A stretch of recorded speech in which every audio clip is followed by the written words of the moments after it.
유럽에서 가장 보수적이고 자부심 강한 나라, 스위스. 그런데 요즘 스위스 청년들이 자꾸만 한국을 부러워한다고 합니다. 그 좋다는 스위스에서 무엇 때문에 한국을 부러워할까요? 저는 스위스에서 직장을 다니고 있어요. 어릴 때부터 저희 부모님은 늘 이렇게 말했죠. 우리는 스위스야. 유럽에서 제일 안전하고 제일 잘 사는 나라야. 그 말이 틀린 건 아니었어요. 스위스는 언제나 조용했고 깔끔했고 효율적이었어요. 근데요, 요즘은 이상할 정도로 제 주변 사람들이 한국 이야기를 자주 하더라고요. 단순히 드라마나 케이팝을 좋아한다는 수준이 아니었어요. 의료, 교통, 일자리, 삶의 재미, 그 모든 기준에서 한국이 낫다고 말하는 친구들이 하나둘 늘어났죠. 도대체 한국이 뭐길래 유럽에서 가장 보수적인 우리 스위스 사람들까지 이렇게 한국을 주목하게 된 걸까요? 그래서 저도 직접 한국을 알아보기 시작했어요. 처음엔 그냥 한국이 우리보다 IT 기술 좀 빠르다거나 드라마가 재밌다는 정도겠지 싶었어요. 그런데 브리크너라는 제 친구가 그러더라고요. 너 한국 가본 적 없어? 거긴 모든 게 다르게 흘러가고 있어. 그 한마디에 궁금증이 생기기 시작했어요. 그래서 틈틈이 한국 관련 뉴스도 찾아보고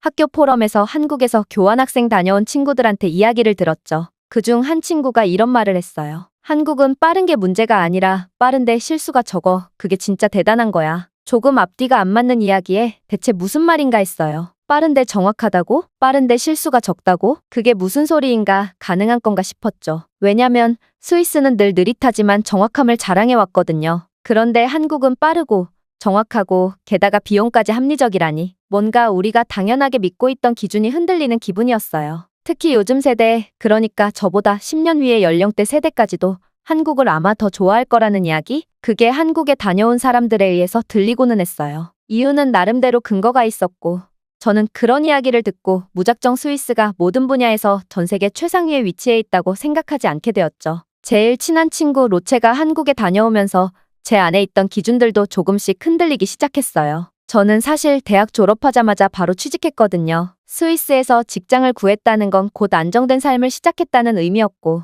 제 주변 대부분 친구들도 그런 길을 당연하게 여겼어요. 그런데 로체는 조금 달랐어요. 이대로 즐길 시간 없이 공부만 하다가 곧바로 사회에 들어가기엔 뭔가 억울하다며 그 친구는 그렇게 말하면서 다른 세상을 좀 더 보고 오겠다며 한국으로 떠났어요. 한국에서 열리는 어학연수 프로그램이라 크게 부담도 없었고 그냥 마지막으로 제대로 놀다 오겠다는 느낌이었죠. 사실 저도 처음엔 그렇게 생각했어요. 한국이야말로 케이팝도 있고 밤문화도 활발하니까 그저 색다른 도시를 즐기러 간 거겠지 싶었어요. 그런데 이상하게도 로체는 한국에 있는 동안엔 별다른 얘기를 잘 안 하더라고요. 가끔 안부를 물으면 잘 지낸다는 정도의 메시지만 가끔 왔고 사진 한두 장을 보내고는 조용했어요. 그래서 전 그냥 로체가 한국에서 잘 놀고 있구나 하고 넘겼죠. 그렇게 몇 달이 지나고 드디어 로체가 스위스로 돌아왔는데 딱 마주친 그 순간 뭔가가 달랐어요. 표정도 그렇고 말투도 그렇고 분명 한국에 놀러 갔던 사람인데 마치 어딘가에서 공부하고 돌아온 사람 같았달까요. 그리고 로체의 다짐,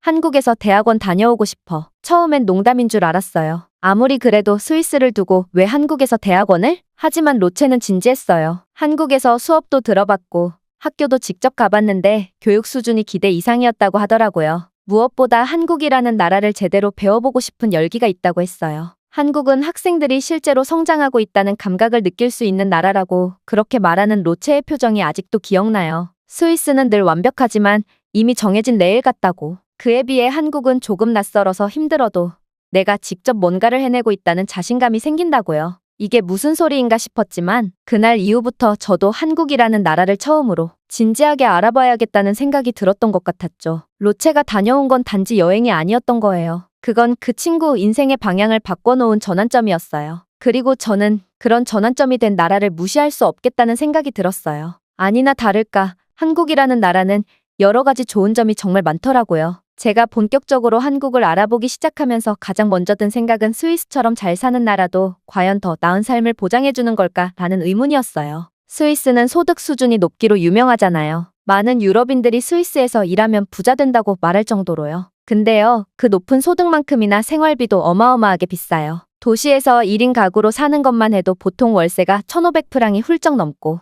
외식은 기본 25프랑 이상, 생필품도 거의 2배 가까이 비싸죠. 결국 스위스에서 버는 만큼 그대로 다 쓰이기 마련이에요. 그런데 한국은 좀 달랐어요. 평균 소득은 분명 스위스보다 낮지만 그만큼 소비 물가가 효율적이더라고요. 특히 제가 놀랐던 건 젊은이들의 소비 여력이었어요. 요즘 한국 MZ세대는 자동차를 하나의 취미로 즐길 만큼 자기 라이프 스타일을 적극적으로 설계하고 있더라고요. 제 친구 로체가 말해줬는데 서울에서 아반떼 같은 준중형 차를 타고 다니는 대학생들도 많고 경차를 운행하는 대학생들도 꽤나 있대요. 주말이면 카페에 가고 드라이브하고 그런 여유를 당당하게 누리는 분위기라고 했어요. 처음엔 그게 가능해 싶었는데 직접 블로그랑 유튜브 같은 걸 찾아보니까 정말 그렇더라고요. 자동차 세금이 스위스에 비해 훨씬 낮고 연비 효율 좋은 차들도 많고 무엇보다 보험이나 주차비 같은 부수적인 지출도 비교적 합리적이었어요. 스위스에선 웬만한 직장인이 아니고서야 자동차는 사치품에 가까워요. 특히 도시권에서는 주차비만 해도 월 300프랑 가까이 나가니까요. 하지만 한국은 대중교통이 너무 잘 되어 있어서 굳이 차가 없어도 되는데 그럼에도 불구하고 여유 있는 사람들이 취향으로 차를 갖는 문화가 형성되어 있는 거예요. 그걸 보고 있자니 단순히 소득 수준만으로 삶의 질을 비교하는 건 너무 단편적인 접근이었다는 생각이 들었어요. 스위스에서 번 돈을 스위스에서 쓰는 것과 한국에서 번 돈을 한국에서 쓰는 것 사이에는 생각보다 큰 차이가 없었어요. 오히려 한국은 구조적으로 적은 돈으로도 최대의 효율을 끌어낼 수 있게 잘 짜여진 나라 같았어요. 교통부터 식비, 여가생활까지 모든 게 빠르면서도 합리적인 선안에 딱딱 맞춰져 있는 거죠. 그런 걸 하나씩 알아갈수록 잘 산다는 말의 의미도 다시 생각해보게 되었어요. 돈을 얼마나 많이 버느냐가 아니라 그 돈으로 얼마나 삶을 꾸릴 수 있느냐가 더 중요하다는 거 이젠 확실히 알 것 같았어요. 물론 로체는 종종 이런 말을 하곤 했어요. 한국인들은 한국을 떠나서 스위스 같은 데 살고 싶다고 말한다고 말이죠. 처음엔 로체도 웃으며 대답했는데 단순히 스위스에서 왔다고 하니 칭찬해주는 걸로 들렸는데 나중에 가보니 진심이었다면서요. 스위스 이미지가 좋으니까 그랬던 게 아니라 진심으로 스위스를 부러워하고 그랬다는 거죠. 근데 두 나라를 경험해본 로체 입장에서 각자 장단점이 있고 이렇게 로체처럼 한국을 더 선호하는 생각을 가지게 될 만큼 두 나라는 누가 더 위고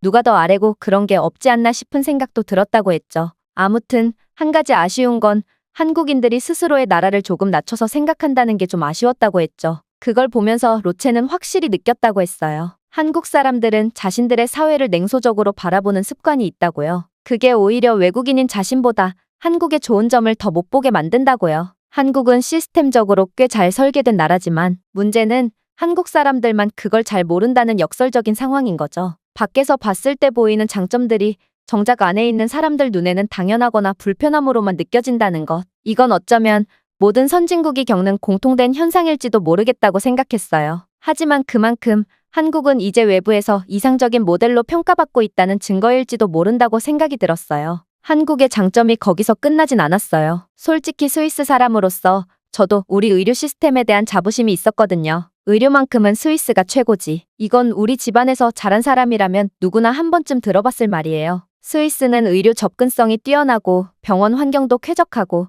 의사들의 신뢰도도 높은 나라예요. 하지만 그만큼 비용도 높고 기본 진료를 넘어서는 순간 환자 부담은 꽤 큰 편이죠. 우리 스위스도 무상의료 국가는 아니에요. 기본적으로는 건강보험이 의무화되어 있어서 보험료도 개인이 꽤 큰 비용을 부담해요. 그 대신 고급 서비스를 받는다는 자부심이 따르긴 하죠. 그런데 로체는 한국의 의료 시스템을 보고 생각이 바뀌었다고 했어요. 한국에선 병원에 가는 게 덜 부담스럽고 진료를 위해 대기하는 시간 또한 스위스보다 훨씬 단축되어 있다고 하더라고요. 로체는 처음엔 그냥 대도시 기준이겠거니 했대요. 그런데 아니었다면서 서울뿐 아니라 다른 도시도 비슷하고 특히 공공의료 시스템이 굉장히 체계적으로 운영되고 있어서 어디를 가도 큰 차이 없이 양질의 진료를 받을 수 있대요. 그리고 결정적으로는 진료비 문제. 그 정도 가격에 그러한 서비스를 받을 수 있다는 게 믿기지 않았다면서요. 로체는 그렇게 말했어요. 자기가 만약에 한국에서 건강보험이 가입되어 있었다면 일반 진료와 정기검진을 받았을 때 비용은 스위스의 30% 수준도 안 될 것이고 그 안에서 받는 의사의 설명이나 검사 시스템은 전혀 뒤처지지 않았다고요. 게다가 약값도 훨씬 저렴하고 대형 병원뿐 아니라 동네 병원도 기능이 강해서 웬만한 진단이나 처방은 동네에서 다 끝낼 수 있었대요. 스위스도 질은 좋지만 한국은 동등한 수준의 진료임에도 불구하고 일상적인 진료의 편의성에서 훨씬 앞서 있다면서요. 그건 의료 시스템이 단지 고급화되어 있느냐보다 얼마나 많은 사람들이 자주 쉽게 불편함 없이 이용할 수 있느냐의 문제라는 걸 로체는 한국에서 처음 느낀 거예요. 저는 그 얘기를 들으면서 우리가 자랑스러워하던 의료의 기준이 꼭 비싼 비용과 정교한 기계만으로 정해지는 게 아니라는 걸 처음으로 깨달았어요. 진짜 중요한 건 그 시스템이 얼마나 많은 사람의 삶에 도움이 되느냐는 거였죠. 그리고 한국은 그 기준에서 지금 전 세계에서 가장 모범적인 위치에 있는 나라 중 하나라는 걸 로체를 통해서 알게 됐어요. 솔직히 로체 이야기를 들으면서 제가 제일 부러웠던 건 따로 있었어요. 바로 기회의 접근성이었죠. 스위스는 겉으로 보면 평등해 보여요. 교육도 복지도 잘 갖춰져 있고 누구에게나 기회가 열려 있는 것처럼 느껴지죠. 하지만 조금만 깊게 들어가 보면 여전히 귀족 중심의 구조에서 완전히 벗어나지 못했다는 걸 알게 돼요. 부모가 어떤 직업을 가졌는지,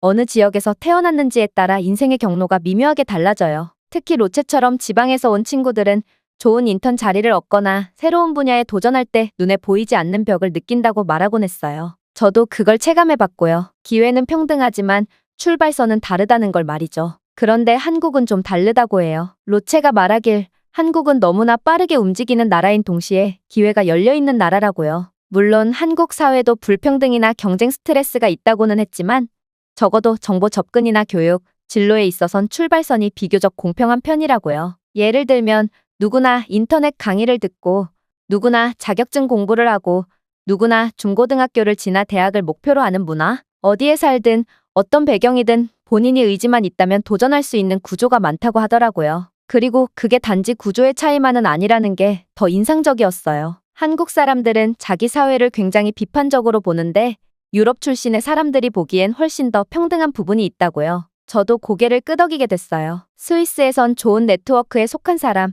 집안 배경이 있는 사람이 유리한 게 너무 당연한 일처럼 여겨지는데 한국은 오히려 그런 걸 불합리하다고 스스로 문제 삼는다는 거예요. 그 자체가 사회의 역동성을 보여주는 증거 같았어요. 결국 그 나라가 가진 힘은 기회의 문을 얼마나 넓게 여느냐에 있다고 생각해요. 스위스는 고요하고 안정적인 나라지만 도전의 기회가 많지는 않아요. 반면 한국은 혼란도 있고 속도도 빠르지만 열려있는 문도 많더라고요. 특히 한국에선 학연으로 무엇이 생기는 걸 경계하고 숨기려고 하는데 사실 그런 게 오히려 유럽 사회나 미국 사회에서도 더 중요하게 작용하죠. 한국은 대기업이나 공기업, 공무원 면접에서도 블라인드 면접을 한다고 해요. 그걸 보고 엄청 놀랐대요. 면접 자리에 온 사람들은 각자 자라온 환경도 다르고 학력도 다른데 그 요소들이 엄청나게 중요한 게 사실인데 한국은 공정한 기회를 위해서 그런 걸 숨겨서 면접을 보고 사람을 채용한다고 들었을 때 그것만으로도 엄청난 기회가 더 있다는 사실이고 유럽의 구조가 지나치게 폐쇄적이라고 느낄 수밖에 없는 그런 비교되는 점이었다고 하죠.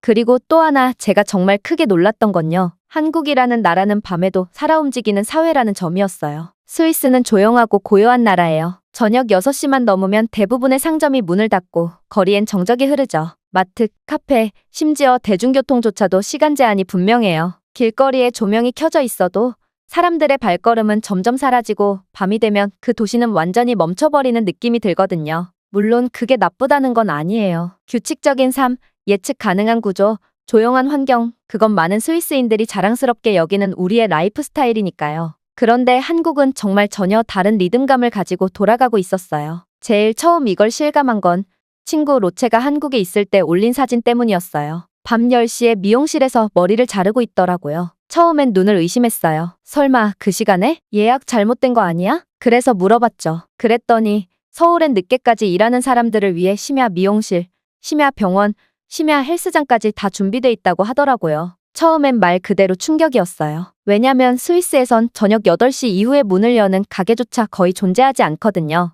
응급 상황 아니면 병원도 거의 연락이 안 되고요. 그때부터 저는 궁금해졌어요. 어떻게 저렇게 밤에도 사회가 정상적으로 돌아가지? 사람들이 피곤하지는 않을까? 그런데 로체의 말이 인상적이었어요. 한국은 밤이 피곤하지 않고 오히려 살아있다고 했었어요. 오히려 어둠이 찾아오면 시간이 시작되는 사람들이 있다고 하기도 해요. 그게 무슨 뜻인지 처음엔 잘 몰랐지만 더 이야기 나누다 보니 알겠더라고요. 한국은 시간을 소유하는 방식 자체가 달랐어요. 단순히 직장을 마치고 하루가 끝나는 게 아니라 하루의 나머지 시간을 어떻게 쓸지에 대한 선택지가 굉장히 많았어요. 늦은 밤에도 문을 여는 서점, 새벽 2시까지 운영하는 카페, 24시간 운영하는 대형 헬스장, 혼자 조용히 앉아있을 수 있는 무인 카페까지 그 모든 게 당연한 것으로 존재하고 있었죠. 한국의 도시 구조 자체가 누구나 각자의 방식으로 하루를 마무리할 수 있도록 설계돼 있다는 느낌이었어요. 이건 단지 영업시간의 문제가 아니더라고요. 예를 들어 스위스에선 직장을 마치면 대부분 바로 집으로 돌아가서 저녁을 먹고 TV를 보고 곧바로 자요. 도시가 개인의 삶을 규격화하는 느낌이 있어요. 이 시간엔 이런 걸 해야 한다는 식의 무언의 압박이랄까요? 그런데 한국은 오히려 도시가 개인의 리듬에 맞춰 움직여주는 구조더라고요. 로체는 그걸 시간의 자유라고 표현했어요. 아침형 인간이든 야행성이든 그 누구도 소외되지 않는 사회. 그래서 사람들은 자기 삶을 더 주도적으로 살아가는 것 같다면서요. 그게 바로 한국이라고 말이죠. 그 말을 들으며 생각했어요. 스위스는 정해진 시간표 안에서 정확하게 움직이지만 한국은 각자의 시간표대로 유연하게 살아가는 사회라는 걸요. 그리고 그런 유연함이 의외로 많은 삶의 활기를 불러오고 있었어요. 한국에서는 퇴근 후에도 친구를 만날 수 있고 운동을 할 수 있고 혼자만의 시간을 즐길 수 있는 공간이 도시 곳곳에 열려 있어요. 그게 삶의 질을 확연히 바꿔놓더라고요. 그날 이후 저는 24시간 도시라는 개념을 이해하게 됐어요. 그건 단순히 불이 꺼지지 않는다는 뜻이 아니에요. 누구나 자신이 원하는 방식으로 하루를 설계할 수 있다는 것, 그게 진짜 의미였던 거예요. 그리고 그런 사회는 그 구성원들에게 더 많은 자유를 주고 있었어요. 시간이 단순히 흘러가는 게 아니라 나의 것이 될 수 있도록 만들어주는 나라, 저는 한국을 보며 그런 인상을 받았어요. 이쯤 되면 눈치채셨겠죠? 맞아요. 저는 지금 한국어를 공부하고 있어요. 처음엔 그냥 관심이었어요. 단순히 궁금하고 새롭고 신기한 나라라는 이유로 조금씩 정보를 찾아보는 수준이었죠. 그런데 이제는 관심이 아니라 계획이 됐어요. 내년에는 회사에 휴직계를 내고 8개월 정도 한국에서 지내보려고요. 그 결정을 하고 나니까 하루하루가 완전히 달라졌어요. 지금은 틈나는 대로 한국어 문장을 외우고 한국 뉴스를 찾아보고 한국 드라마를 자막 없이 보려고 애쓰고 있어요. 처음엔 자음과 모음조차 헷갈렸는데 요즘은 짧은 문장 정도는 이해할 수 있게 됐어요. 그럴 때마다 좀 설레요. 스위스 안에서도 한국에 다녀온 사람들이 주최하는 한국어 스터디 그룹이 있는데요. 거기에 가입해서 일주일에 2번씩 모임에 나가고 있어요. 다들 저마다 한국과 인연이 있더라고요. 어학연수를 다녀온 사람, 한국 기업과 일한 경험이 있는 사람, 심지어 어떤 분은 한국인과 결혼한 분도 있었어요. 그 모임에서 나누는 이야기들은 저에게 정말 큰 자극이 돼요. 나도 곧 그 길을 걸을 수 있을까? 나도 한국이라는 나라에서 조금 더 깊이 살아볼 수 있을까? 이런 기대감이 요즘 제 하루를 움직이는 가장 큰 원동력이에요. 사실 아직은 모든 게 완벽하진 않아요. 문법도 자주 틀리고 발음도 서툴고 문화적인 차이에 대해선 모르는 게 훨씬 많죠. 그래도 괜찮아요. 왜냐면 이 모든 과정이 즐겁거든요. 그리고 이 모든 과정이 나를 더 넓은 세계로 이끌고 있으니까요. 저는 이제 단순히 한국을 좋아하는 사람이 아니라 한국이라는 나라에서 조금이라도 살아보고 싶은 사람이 되었어요. 앞으로 어떤 일이 펼쳐질진 모르겠지만 한 가지는 확실해요. 앞으로 제가 겪게 될 경험들이 분명히 제 인생에서 가장 의미 있는 시간이 되지 않을까 생각이 드는 것이죠. 그 다음엔 제가 로체에게 전해들은 이야기를 쓰는 게 아니라 직접 느끼고 또 다른 시야로 느낀 점을 쓰는 날이 오리라 믿어 의심치 않습니다. 물론 많은 분들의 간접 경험을 들으며 어느 정도 한국 사회를 알 것 같지만 직접 가서 또 보고 글을 써보려고 합니다. 아직 시간이 많이 남았겠지만 그때도 관심을 가져주시면 감사하겠습니다. 오늘의 영상은 여기까지입니다. 그리고 지금 화면에 나오는 영상을 아직 시청하지 않으셨다면 지금 바로 시청해보세요. 재미있는 다음 사연이 기다리고 있습니다. 감사합니다.